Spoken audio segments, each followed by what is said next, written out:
सभी साथियों को नमस्कार। आज हम लोग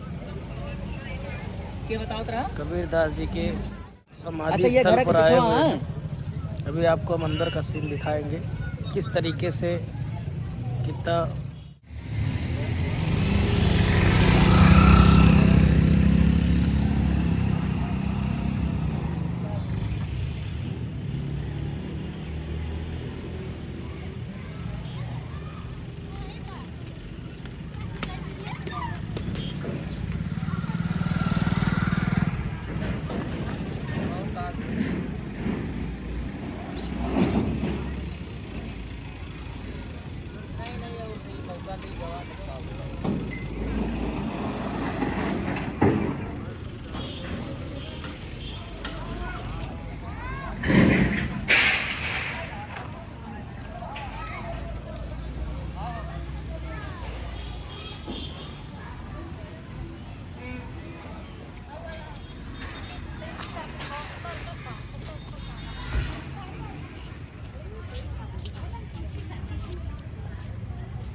भैया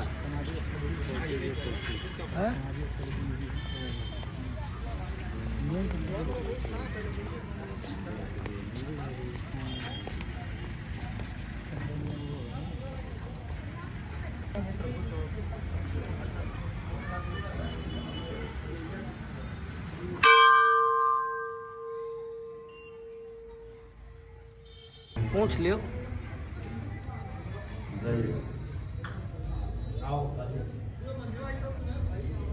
जाओ तो उधर आना, फोटो ले ली।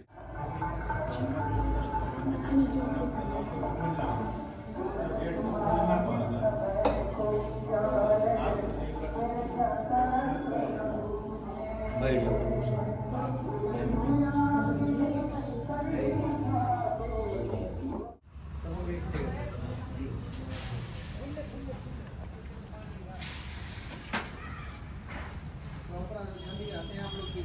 ये गायक भी है और एक नेता भी है, गृह प्रधान भी है। बताइए, संगीत में गुरु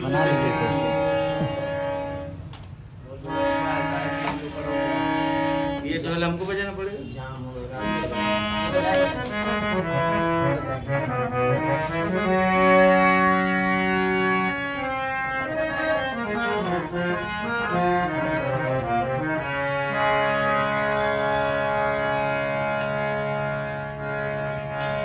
आज हम सभी नित्यनाथ सदगुरु साहेब कबीर के दरबार में उनके समाधि स्थल शुभ क्षण हम सभी को प्राप्त हुआ। दर्शन के निमित्त यहाँ पर उपस्थित हुए और साहेब कबीर की परमाणु ऊर्जा यहाँ पर काम कर रही है, इसको हम सभी साक्षात महसूस कर रहे हैं। और इसी स्थान पर साहब कबीर के श्री चरणों में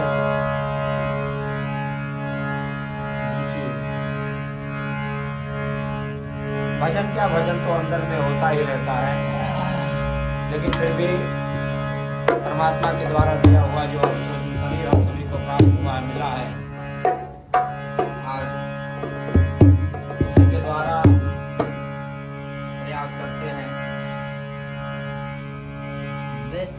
कुछ मार्मिक भजनों को लेकर के आप सभी के बीच। प्रेम से बोलो सद्गुरु भगवान की जय जय, अमर गुरु की जय।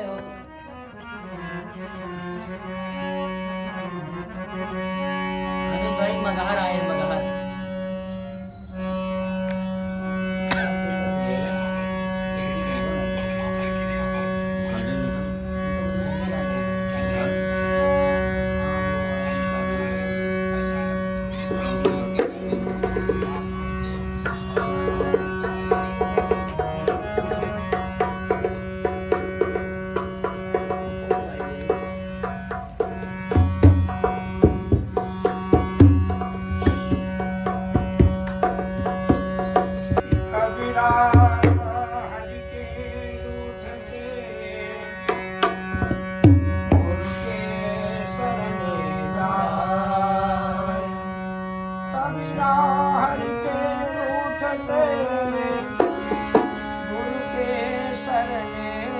जाए। कहा कबीर गुरु रूठते, हरि नहीं होत सहाय।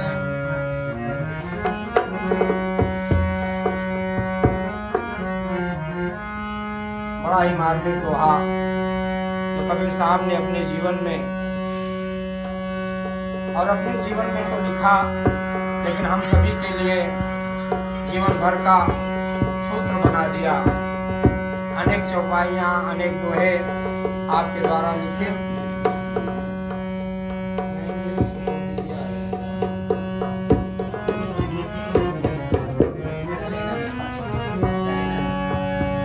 वंदन करूं, बार बार वंदन करूं, सद्गुरुदेव हमार। यहाँ वहाँ सब ठाव में महिमा अपरंपार। एक शब्द गुरुदेव का तो अनंत विचार। आगे मुनिजन पंडिता, वेद न पावे पार। वेद थके ब्रह्मा थके, थकिया से समय गीता हूँ की गम नहीं, ताह सद्गुरु पदे। सद्गुरु भगवान की जय। हरि प्रभु जी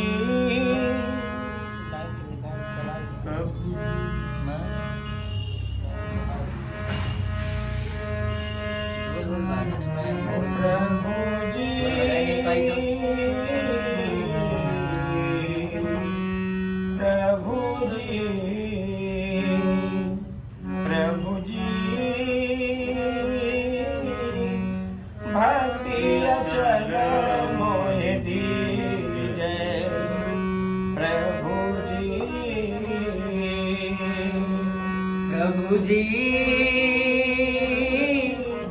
भक्ति अचल मोहि दीजै। प्रभु जी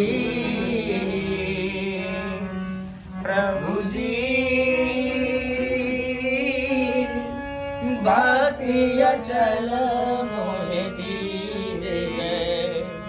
प्रभु जी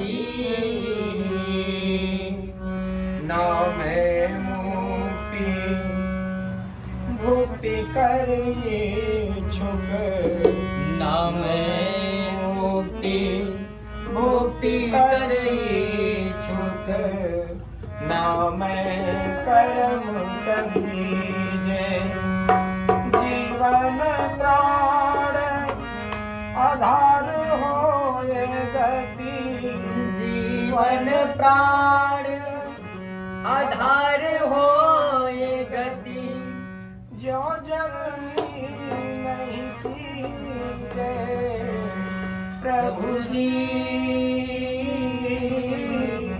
भक्ति अचल मोहि दीजै। प्रभु जी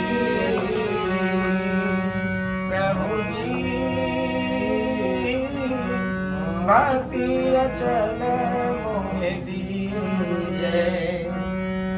प्रभु जी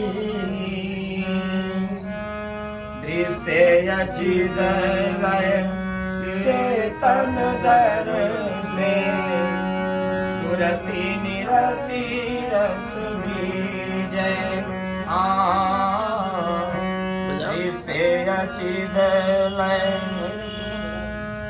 दृश्य अचिद लय चेतन दर से। सुरति निरति रस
रस बीजे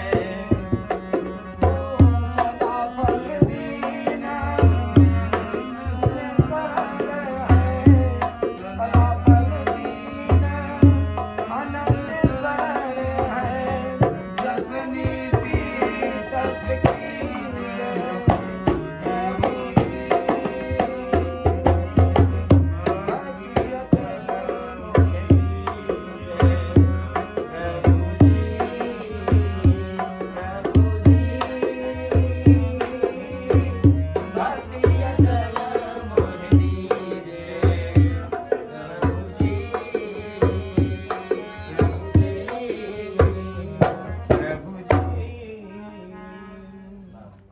नहीं हो सकता, समस्त संसार का कल्याण नहीं हो सकता। रामायण की चौपाइयों में भी गोस्वामी बाबा ने कई चौपाइयाँ शिष्य और गुरु के संबंध में लिखी और साहब कबीर के दरबार में बैठकर उन्हीं का मार्ग भजन हम सभी को मनाने का प्रयास करेंगे।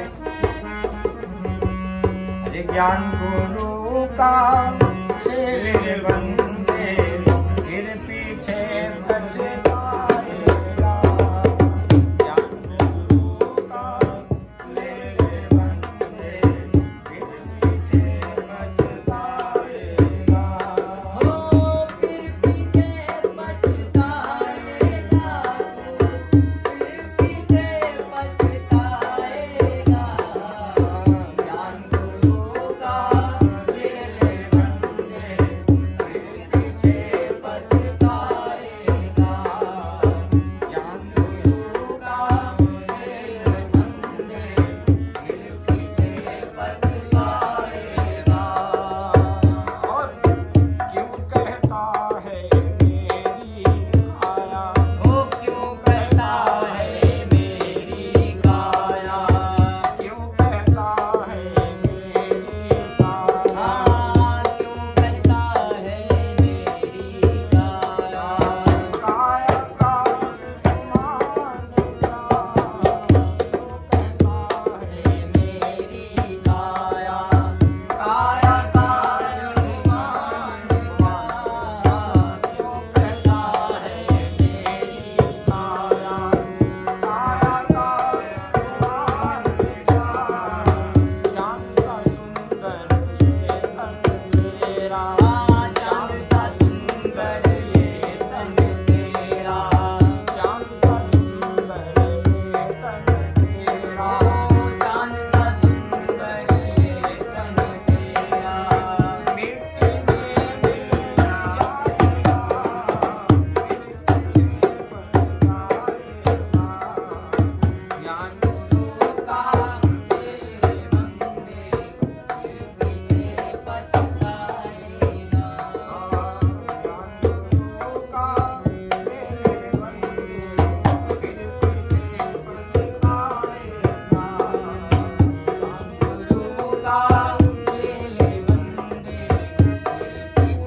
पछताएगा।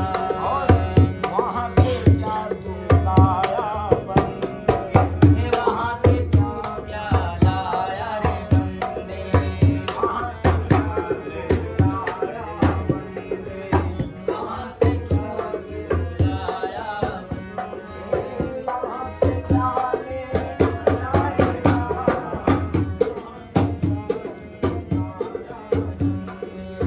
यहाँ से जाने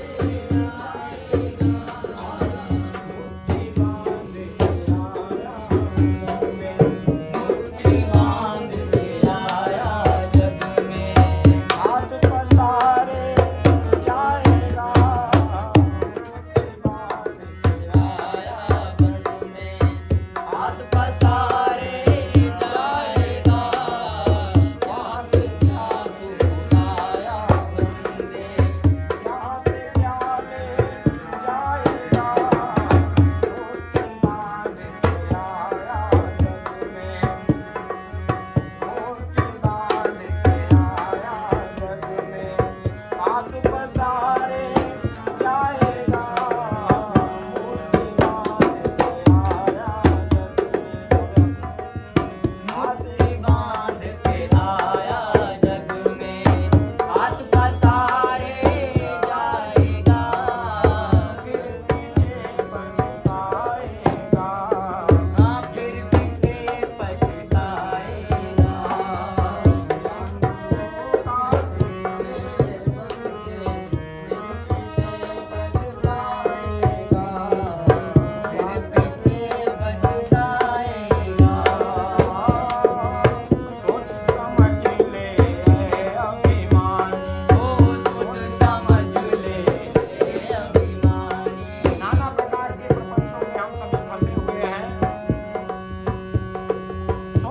मिलकर हम सभी को काम लेना चाहिए। साहब कबीर के कई दोहे हम सभी के मन मस्तिष्क को चोट करते हैं, मार्गदर्शन करते हैं हम सभी का। सोच समझ ले अभिमानी, सोच समझ ले रे अभिमानी, सोच समझ ले अभिमानी, सोच समझ ले रे अभिमानी, आखिर तू मिट जाएगा। सोच समझ ले रे अभिमानी, आखिर तू मिट जाएगा। कहाँ कबीर सुनो भाई साधो, कहाँ कबीर सुनो भाई साधो, करने का फल आएगा, फिर तुझे बच जाएगा। ज्ञान गुरु का ले ले बंदे, फिर पीछे पछताएगा। ज्ञान गुरु का ले ले बंदे, फिर पीछे पछताएगा, फिर पीछे पछताएगा। सद्गुरुदेव भगवान की जय। साहब का वाणी तो सब जगह प्रचलित है। जैसा कबीर साहब का वाणी है कि पोथी पढ़ पढ़ जग हुआ पंडित भया न कोई, ढाई आखर प्रेम का पढ़े से पंडित। ये ढाई आखर प्रेम का जो है, मनुष्य तो जीवन भर इस पढ़ने का प्रयास करता है, लेकिन वो आचरण में अपने व्यवहार में नहीं उतार पाता है और इसलिए दर दर आदमी भटकता है। कबीर साहब इसी वाणी से मनुष्य को, समाज को चिताने का प्रयास है। और यहाँ आने का भी कारण यही रहा, आप सबको भी जानते होंगे।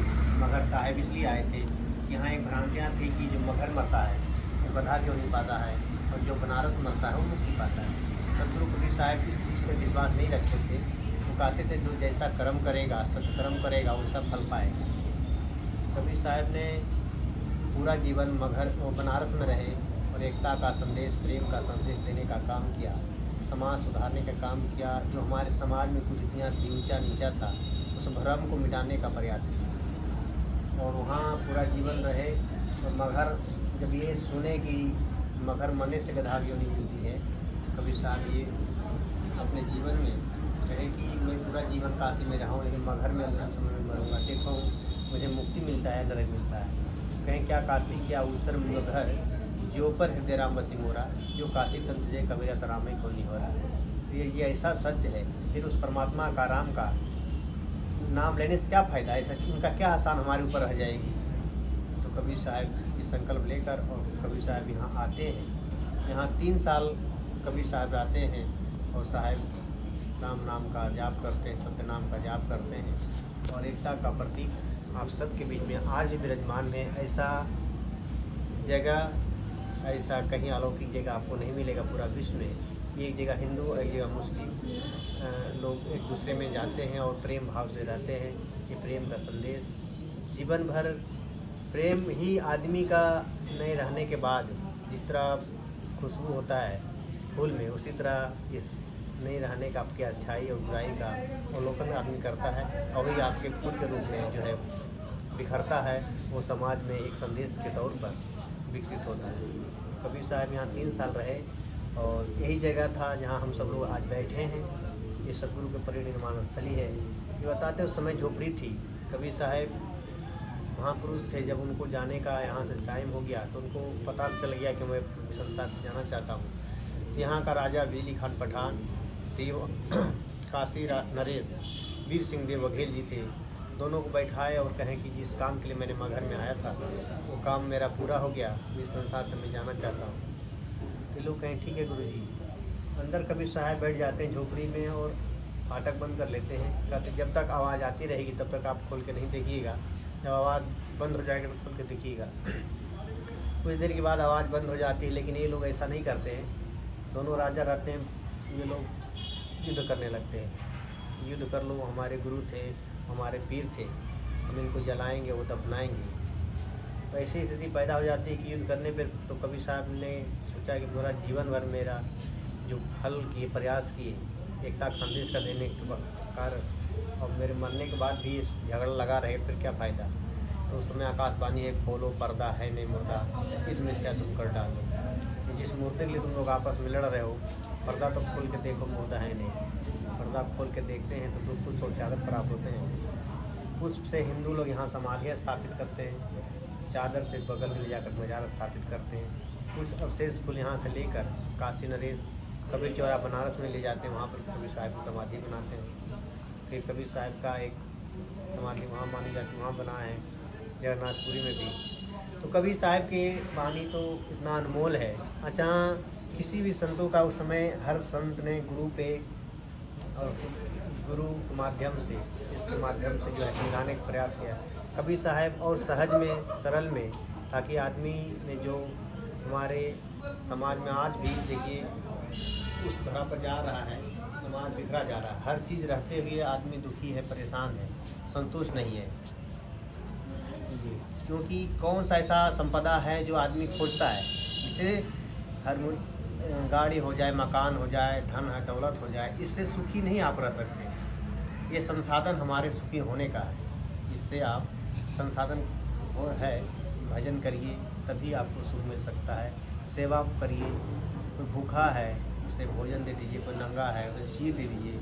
सतगुरु कबीर साहब कहें, साईं इतना दीजिए जामे कुटुंब समाए, मैं भी भूखा ना रहूं साधु न भूखा जाए।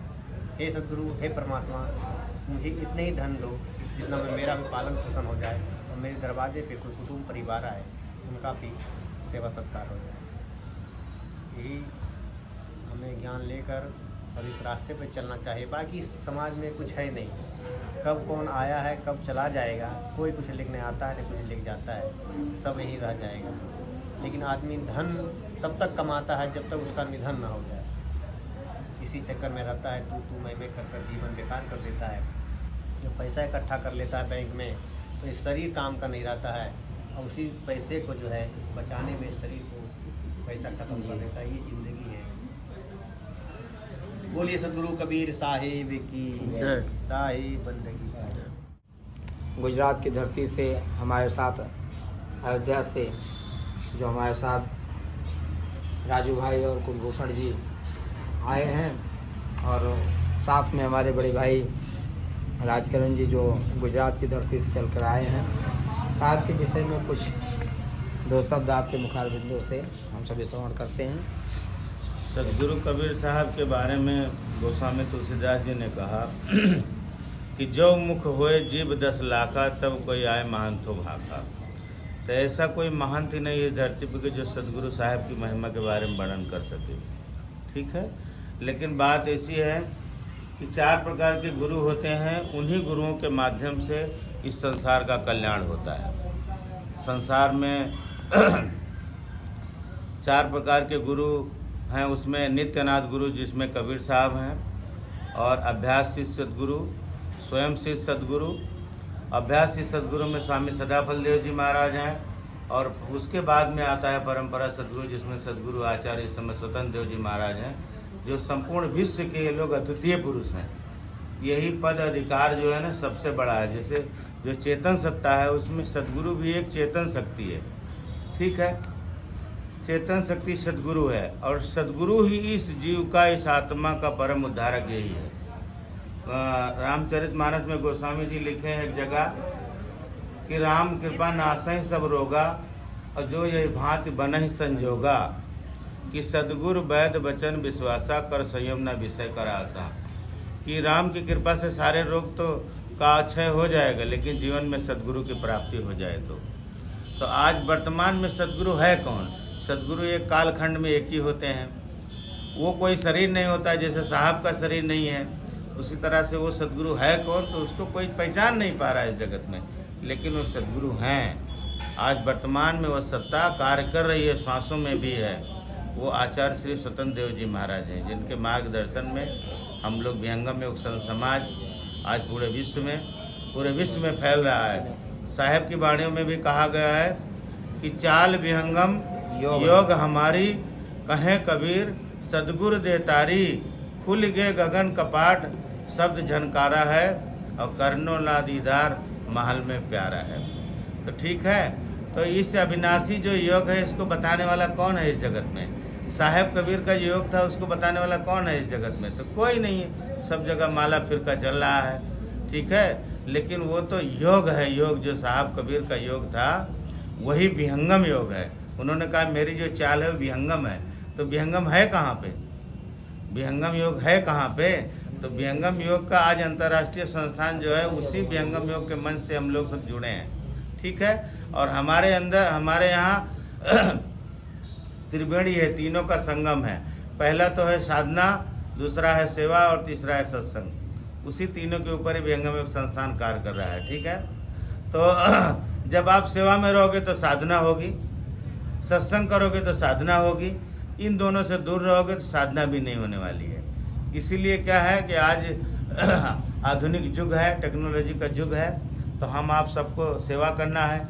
तो सेवा में शरीर से सेवा, जैसे कि महात्मा जी बैठे हैं मंदिर में कुछ ना कुछ सेवा कर रहे हैं शरीर रूप से, बाकी सेवा के कई क्षेत्र हैं।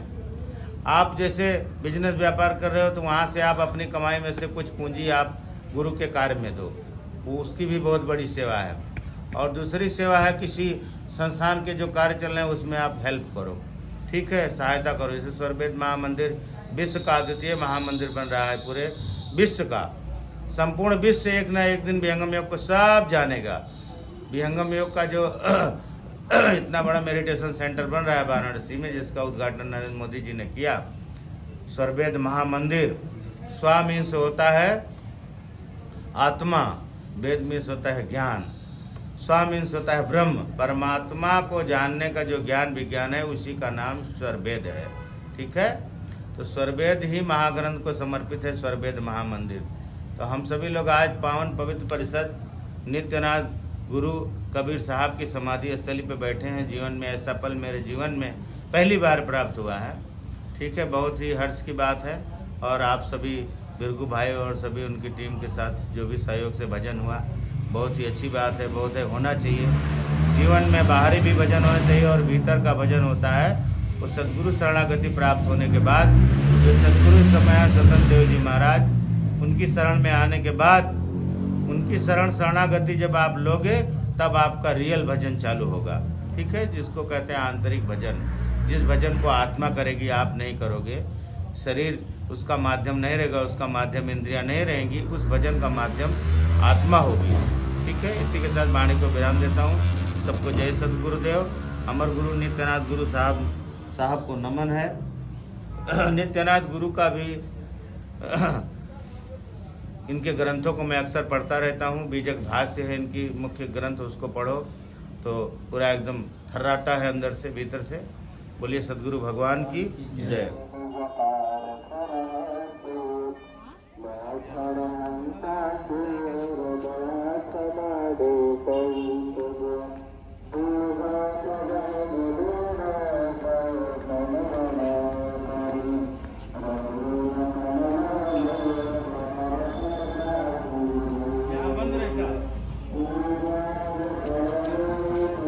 कबीर साहब